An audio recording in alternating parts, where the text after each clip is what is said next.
Hey guys, it's Jake here at Canadian Cutting Edge. It's another Fixed Blade Friday today. I'll just make a brief statement to my fellow Canadians and then we'll get on to looking at this guy. And it's been a very busy week for me. This is my first video after having my meeting with my Member of Parliament, the Honourable Earl Dreschen. And I met with him and we've got some ideas.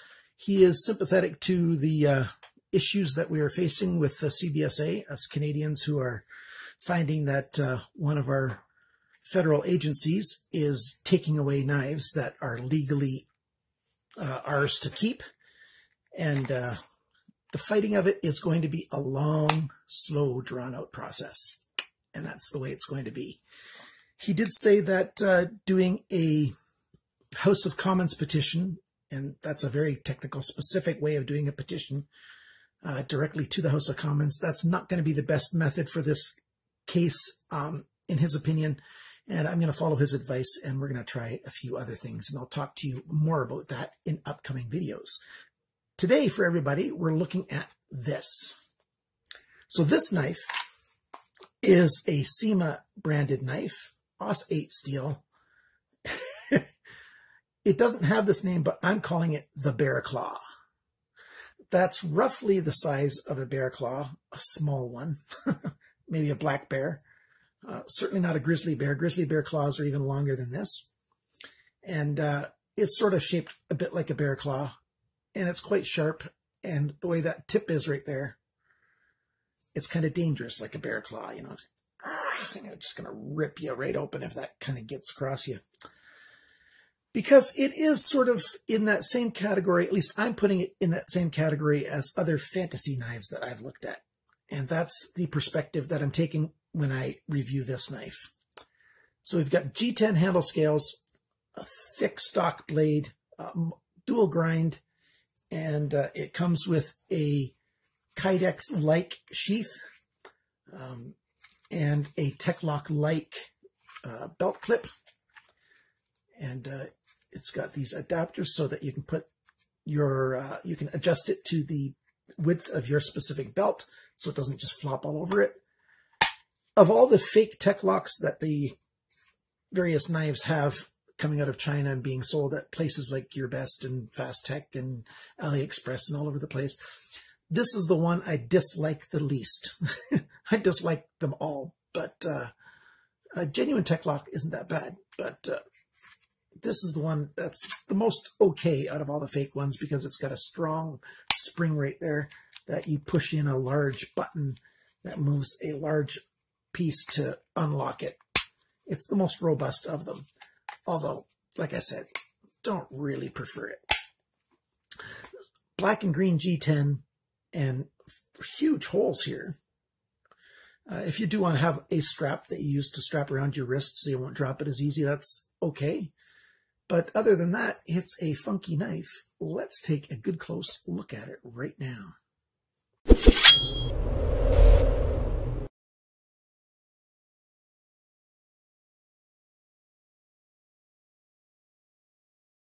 So let's take a close look at this thing. First, let's take a look at the sheath a little closer. Good job with the rivets. Good job with the molding. The retention's quite good. They got a drainage hole down here. It's a good thing in case, you know, if you're out in the rain and you get water in here, it's going to drain away. It's, you know, a nice Kydex that they did a good job with. And retention's quite good. Just a tiny, tiny little bit of a wiggle in there, not much at all. Holds quite well, and you push off right there with that piece on your thumb, and you get it out, and you've got it in your hand. So that's good. And I already mentioned this, and those are adjustable. Oh, just dropped a bunch of stuff. And the reason it's adjustable is so that you can make it fit your belt. So if there's not enough room, so you just take that out, and then now it'll fit your belt. Either way, you know, so wider or narrower, it won't necessarily fit perfectly, but it's going to fit better than if it didn't have these tabs at all. So that's what those are for. And as you can see, you've got 9 spots to mount it, and it's just held on at these 2 screw points right there. Easy to take off, easy to put back on, reasonable system. So that's that. Now here is the knife. Let's take a close look at that handle. I like that two-tone G10 there. That's a good touch. Very, very thick. You've got the CIMA logo right there.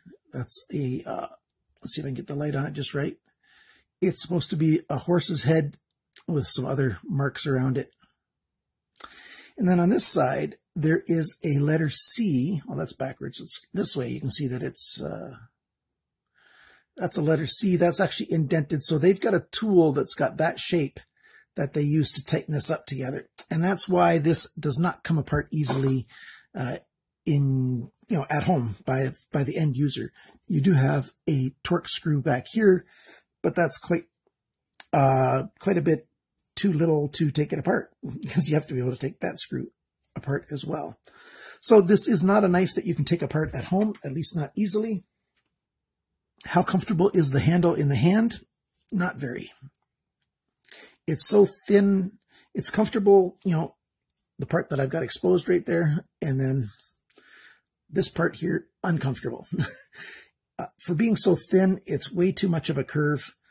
Back here, that's good for in the palm of the hand, but everything else is just a little bit awkward. Because it's so thin, you don't really get a super firm grip of it.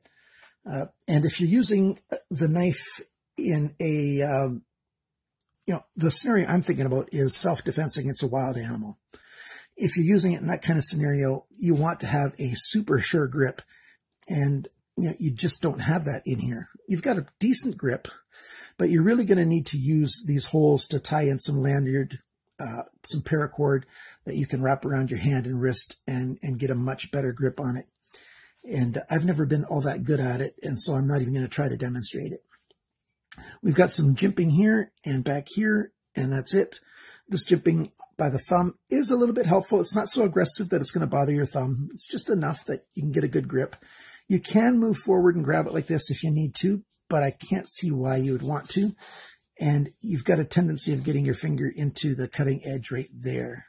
And so that's probably not a good thing. What we've got is a saber grind, but it's such a short saber grind that it's almost a Scandi grind, at least a Scandi recurve up here and sort of a saber grind here. And it's just a weird knife. You have the handle coming to a point back here. Let's take a close-up of this. So you can see how that's shaped. So that can be a persuader if you need it to, if you need to use it that way to push into something. Or if you needed to crush something, I guess. You've got a bit of a flat zone here that you could use to, crush some things if you needed to. It's a little bit of a stretch, right? Yeah, I think so too. And that's about it for the handle. Blade, I already talked a little bit about it. Very thick stock. I like the black wash because I do like black wash on blades. Aussate steel. It's not a bad steel. This is a budget knife after all. Rockwell is about 57, 56, something like that. And, as far as the steel goes, not a bad choice. You've got a very strong tip. Look how thick that is coming to the tip. Very strong there. And like I said, if it's a bear claw and you're going to rip into some material or something, it's going to grab in and just rip with that tip, especially after you sharpen it. This is what it looks like from the factory. You can see the different grind lines there on the silvery part. And of course, I could sharpen it to be a whole lot sharper, and Aussate does sharpen very well. But I didn't want to do it because I thought that might change the profile the way it looks right now. You'll see a whole lot more silver if I sharpen it, because it's a very steep grind right now. This is back here, it's at about 22, and up here it's more like 24, 25 degrees, and that's the angle. If this part here is the tip of the blade, just like this way, the way it's sitting. It's at a wider angle, about 25 degrees on each side instead of 20 that, most knives are. And for an outdoor sturdy knife like this, it makes sense that it's a wider angle, and that's just the nature of a knife like this. And you can see it by how wide it gets over here before it gets to the black wash on the blade. Does it cut okay? Well, you could use this end here to do a little bit of work. Let's grab a little piece of wood here, and let's see if I can get some cutting done.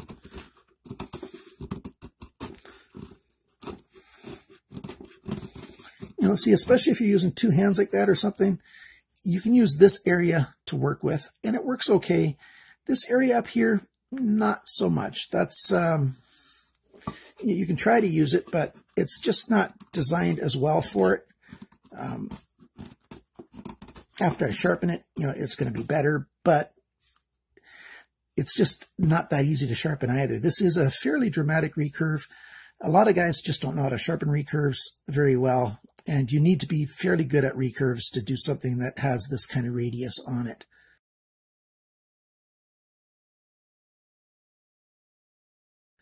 That said, is it a good knife? Sure, there's a lot of people that would find this knife attractive, and there's a lot of people that wouldn't, that would think that there's just nothing they can do with it. It's just not practical enough for their needs.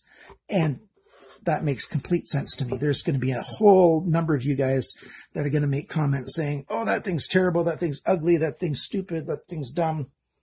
And yeah, you can make those comments, but it's not like I'm trying to convert you to liking this, and you don't need to bother trying to convert me into disliking it either. It's just not going to happen, because I like cool, funky knives as well.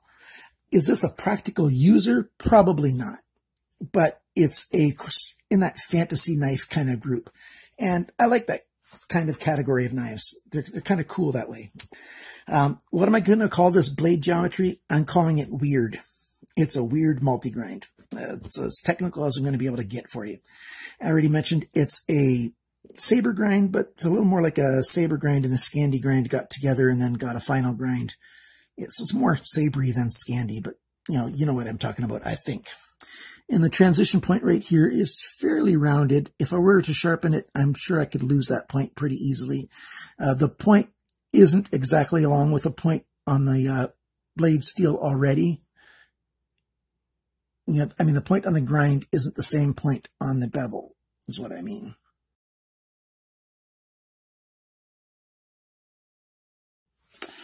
Let's do the sizes. Cutting edge, 10.24 centimeters, that's 4.03 inches.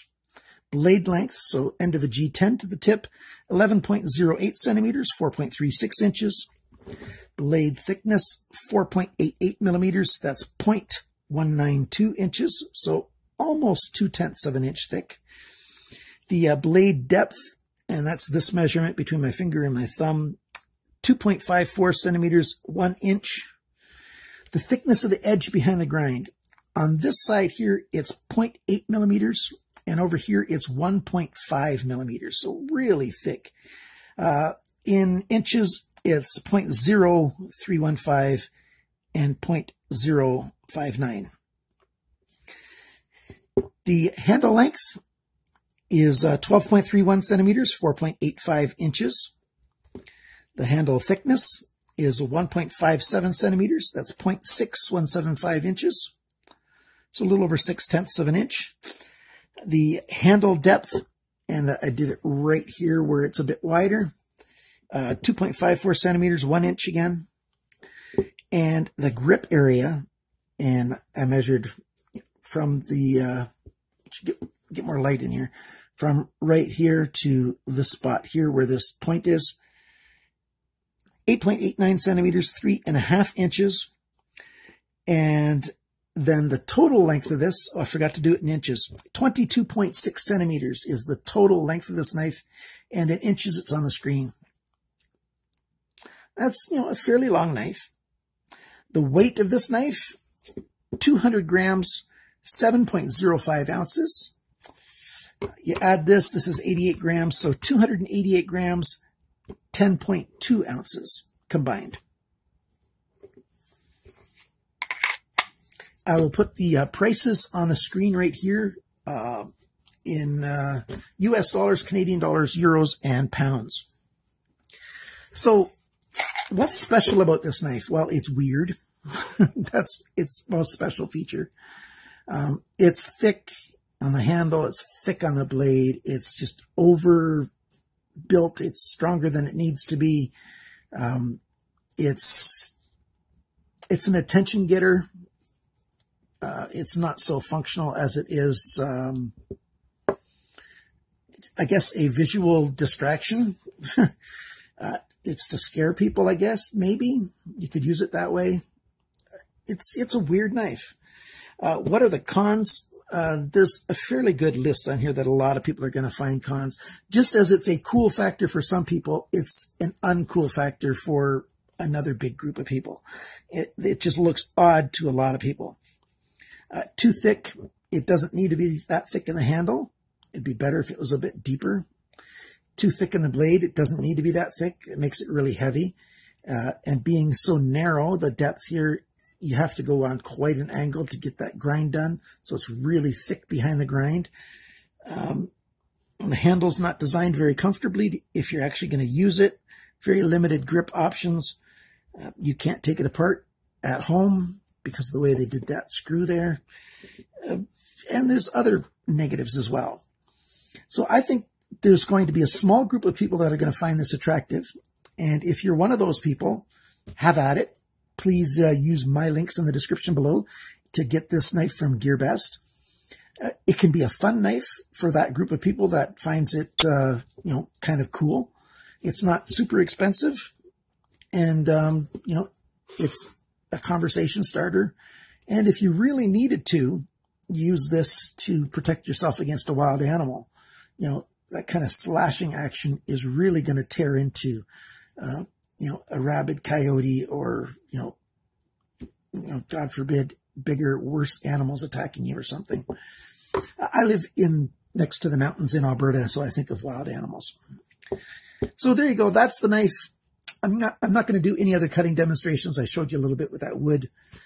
Thank you so much for watching my video. Thanks for liking, sharing, commenting, and subscribing. And stay tuned for more good videos. Remember, always cut towards your chums, not your thumbs.